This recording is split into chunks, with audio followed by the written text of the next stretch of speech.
What's going on, guys? Today I'm here to right a wrong that I made about Bichette. So I made a top 10 shortstop list a few weeks ago for MLB Network Radio. I made a massive mistake. I didn't put Bichette in there simply because of the year that he had in 2024. And as I did a deeper dive into some of the analytics of that season of 24 and then compared it to one of his best seasons in 23, I dropped the absolute ball on this guy. And I think that he is a wonderful candidate for a 2025 bounce back season because it's contract year, baby. It's time to get paid. But more importantly, this guy's a winner. And last season was not a winning season for the Blue Jays. And there's been so much negative media about them not being able to land the guy. But what if they had the guy already and he just wasn't himself last year? Let's dive into a little bit deeper details of why I think that happened and why he's going to bounce back this year. By all accounts, 2024 is a year for Bo to forget. We have to factor in for who he has around him as well, though. Like, his dad played 14 years in this show. Was a career 299 hitter. This guy's not lacking quality information or leadership for that. I think this was just a down year and he never got the opportunity to get hot. Like, when we kind of go through his numbers, he had a good May. Like, he hit 280 with the 410 slug, but it seems like the power just was never there last year for what we're used to seeing. But when we dive into some deeper numbers here, like his high exit velocity was 111 last year. His highs before that was like 115. This guy's 6 foot, $190, hitting the ball 115 miles an hour. Like, that's crazy to me. The average exit velocity was down a little bit at 89 miles an hour, which is still above what league average is. Like, league average is 88.5. And last year he was at 89.2. So he's still above league average. And his highest exit velocity was 111.2. Dude, he had a 115.5 in 2021. That is crazy. But Bo's not a guy that walks a lot. He's a guy that hits, also doesn't chase a lot. So when you throw it in the zone, he's connecting with it. But it seems that the power wasn't there. And as I kind of dove into the swing, I wanted to see some pre and post injury swings and then compare it to 2023 to show you guys what stood out to me, because it was really one thing. If you know anything about power production as a rotational athlete, the power comes from the ground. So when we dive into the injury that he had, that he missed a ton of games on, he played 81 games total last year. And starting in June, he was kind of in and out of the lineup throughout the whole season until he broke a finger in September to really end it. Tough, just tough. But as I go through this and you think about a calf injury, that is your stabilization on the lower half. He didn't have his anchor to be able to store and then unload and deliver that power to the baseball. So you dive through the analytics of the swing, there's not much that's going on here. He's still Bo. But if Bo's healthy and's got a new haircut, I see him going off this year. All right, let's dive into some swings that we have of Bo here from 2023 and 2024. So the first swing here is going to be against Julio Urias. It's going to be an 0-2 count where he throws a backdoor slider here. And Bo's going to be in his two-strike approach that I love. And he's going to clip this ball at 105 to left center field. That's hit about 411. Absolutely crushed.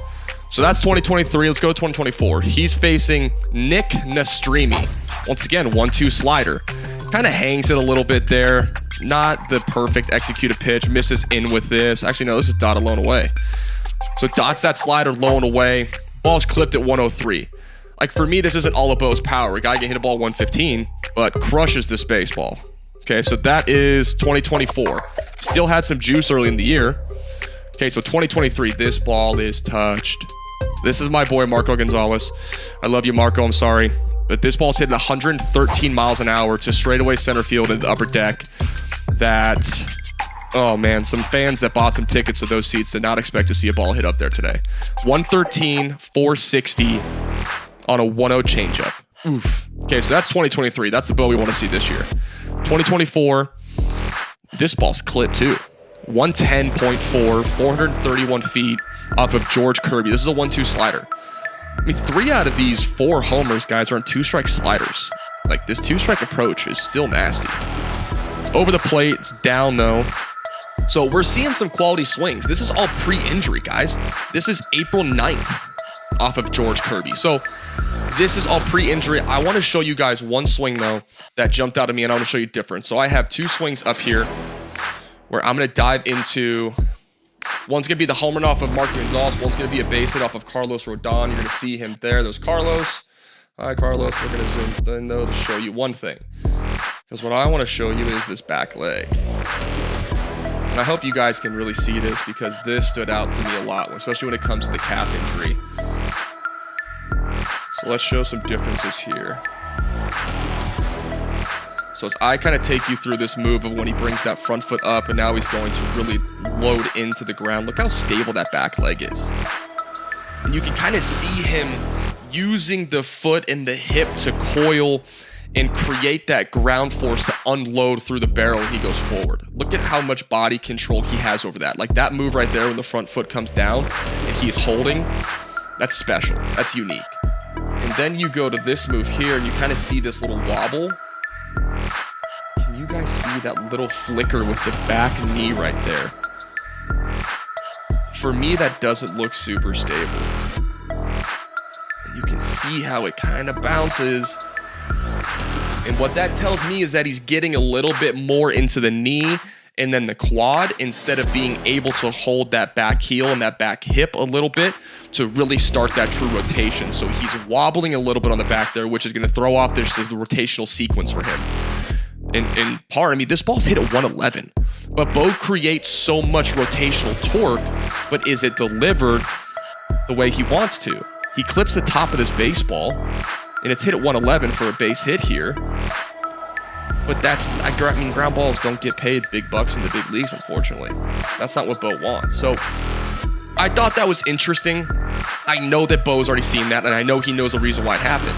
The question that we're all asking is how healthy is that calf going to be? And are we going to see 2023 Bo or 2024 Bo? I know who I think I'm going to see this season. So hopefully this showcases a little bit of what he went through and give you some respect for how hard baseball could really be. So like I touched on before, a lot of negative press this offseason about the Blue Jays. They can't get to the guy. The Juan Sotos, the Shohei Ohtanis. Who they did get, though, is Anthony Santander. Like, really good bat. Power hitter from both sides of the plate.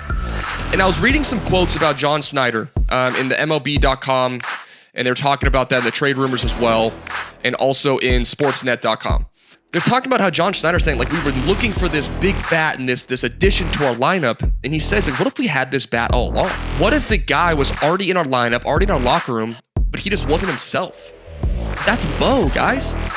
Bo is that missing link that when Bo goes, the Blue Jays go. And I know that the contract didn't get done with Vladdy, but we have a quality opportunity here for the first half of the season to make a run at this, especially with the additions of Max Scherzer. Like, we got some dudes on the mound and also in that lineup where they can be a serious contender and trying to trade for bodies come the deadline instead of shelling out their big names to restock a minor league system. So let's see how this plays out. But my favorite quote that I heard from Christian Yelich over the last offseason was, it takes a really, really long time to have a good season.